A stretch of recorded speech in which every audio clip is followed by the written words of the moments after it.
छत्तीसगढ़ सामान्य अध्ययन के क्रम में आज हम देखेंगे कलचुरी काल 1000 ईस्वी से लेकर 1741 ईस्वी तक। देखिए शासक रहे इसमें वामराज।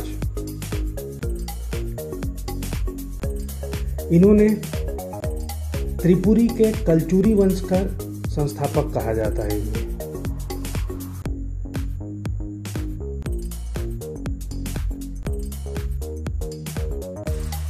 उसके बाद कलिंग राज। छत्तीसगढ़ में कलचुरी वंश की स्थापना इन्होंने की। छत्तीसगढ़ में प्रारंभिक राजधानी जो थी वो तुम्माड़ थी।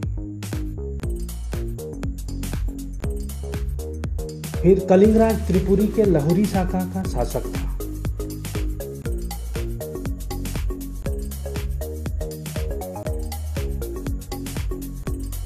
इसके बाद देखें रत्न देव प्रथम।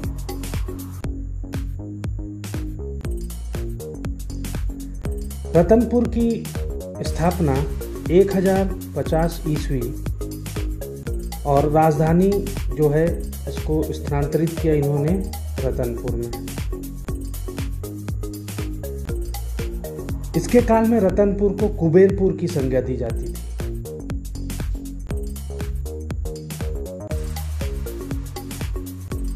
स्वयं कोसलाधिपति की उपाधि धारण की थी।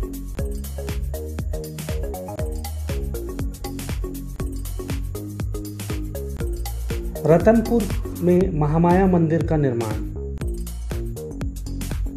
करवाया। तुम्माड़ से शासन करने वाले कलचुरी शासक कलिंगराज, कमलराज और रत्नदेव प्रथम। तो यहाँ आप देखिए कि कलचुरी शासक जो थे तुम्माड़ से जो शासन करते थे उसमें कलिंगराज, रत्नदेव प्रथम और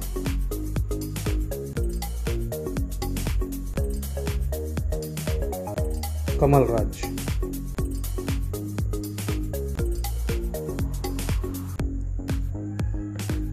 अब देखते हैं कमलराज। तो तुम्माड़ से कलिंगराज व कमलराज ने शासन किया था। कलिंगराज व कमलराज। अब देखिए पृथ्वीदेव प्रथम।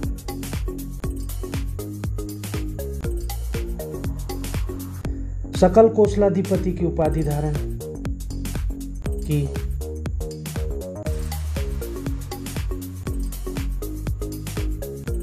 तुम्माड़ से पृथ्वी देवेश्वर मंदिर का निर्माण करवाया।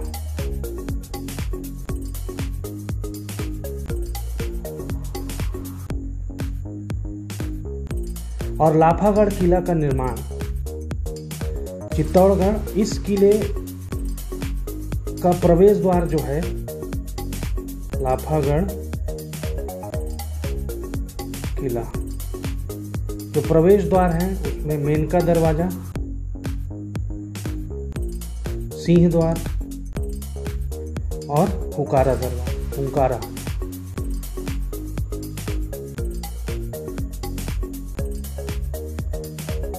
अब देखते हैं पृथ्वीदेव द्वितीय।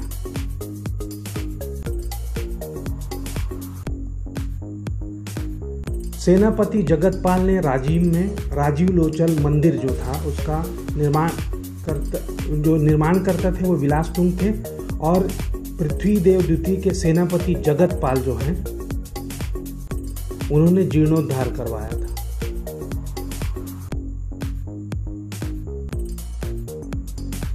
राजीव लोचन मंदिर का। और इसके निर्माण करता थे विलास तुंग।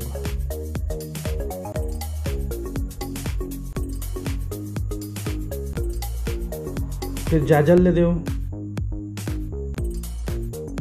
द्वितीय, फिर जगतदेव। तो जगतदेव ने जाजल्यदेव द्वितीय का सबसे बड़ा भाई था जो कुछ समय तक शासन किया। ये जो जगतदेव है वो जाजल्यदेव द्वितीय का बड़ा भाई। फिर रत्नदेव द्वितीय, इसके सेनापति गंगाधर राव ने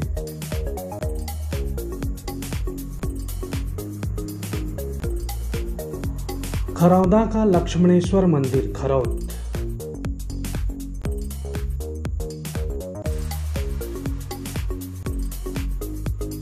मंदिर बनवाया। रतनपुर में लक्ष्मी देवी मंदिर,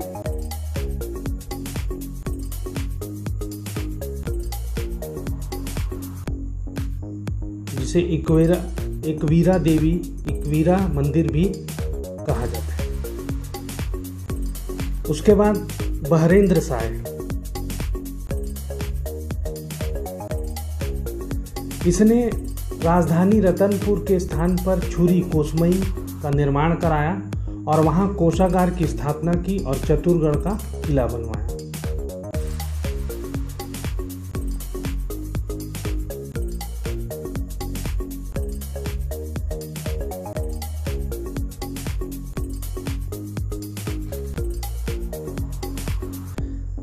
प्रतापमल,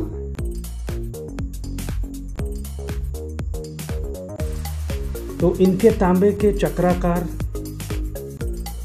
और षटकोणाकार सिक्के प्राप्त हुए हैं। फिर देखिए जाजल्य देव प्रथम,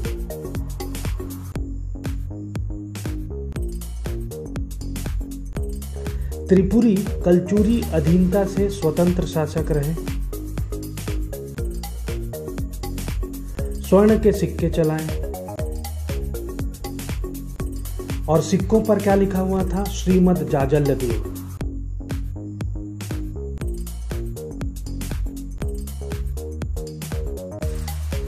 फिर गज शार्दुल की उपाधि धारण की।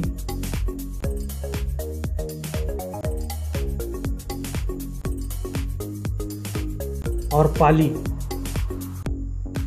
कोरबा में शिव मंदिर का जीर्णोद्धार करवाया।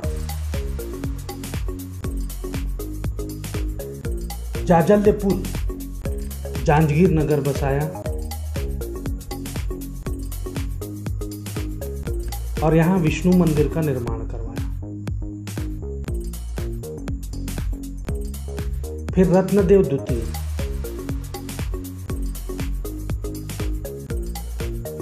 अनंतवर्मन चोड को शिवरी नारायण के समीप हराया।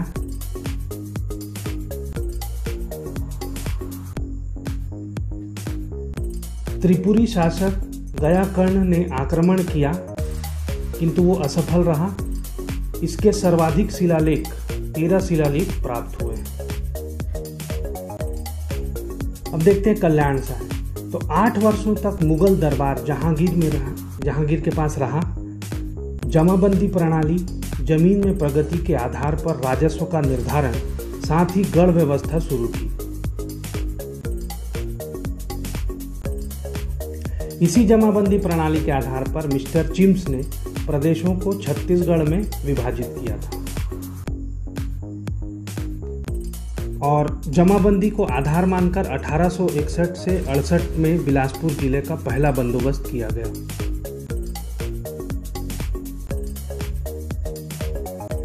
अब देखें राज सिंह। तो रतनपुर में बादल महल बनवाया।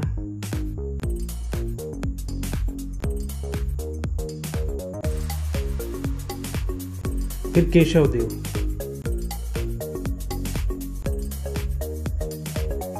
कलचुरी वंश की रायपुर लाहौरी शाखा का संस्थापक। फिर रामचंद्र देव,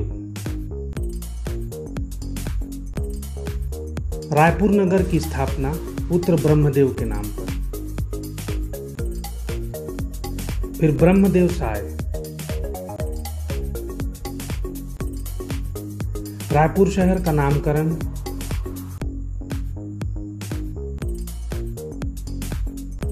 इसके शासनकाल में देवपाल मोची ने खल्लारी महासमुंद में विष्णु मंदिर का निर्माण कराया।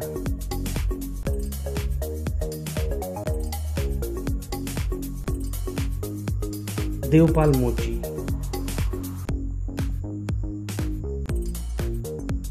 कब करवाया? 1415 ईस्वी में। खल्लारी अभिलेख से पता चलता है।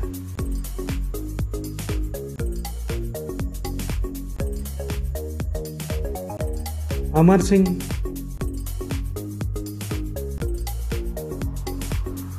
रायपुर लाहुरी शाखा जो थी, लाहुरी शाखा, उसके अंतिम शासक थे।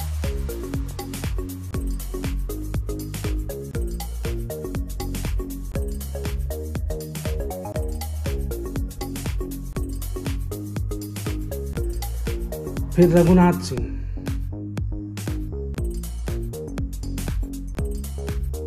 कलचुरी वंश का अंतिम शासक।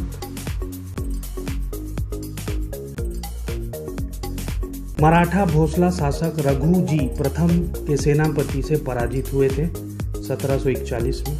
कलचुरियों की सत्ता यहां समाप्त हो गई।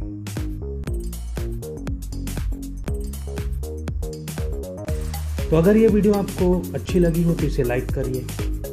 अगर इसी तरह की टॉपिक पे आप और वीडियो देखना चाहते थे, हमारे चैनल को सब्सक्राइब कीजिए। अगर आने वाली वीडियो की नोटिफिकेशन चाहते हैं तो बेल आइकॉन को प्रेस कीजिए। अगर आप चाहते हैं कि ये वीडियो दूसरे भी देख सके तो इसे शेयर करिए। अगर इसी टॉपिक पे आप डिटेल्ड वीडियो देखना चाहते हैं तो हमारे चैनल को आप ज्वाइन कर सकते हैं। धन्यवाद।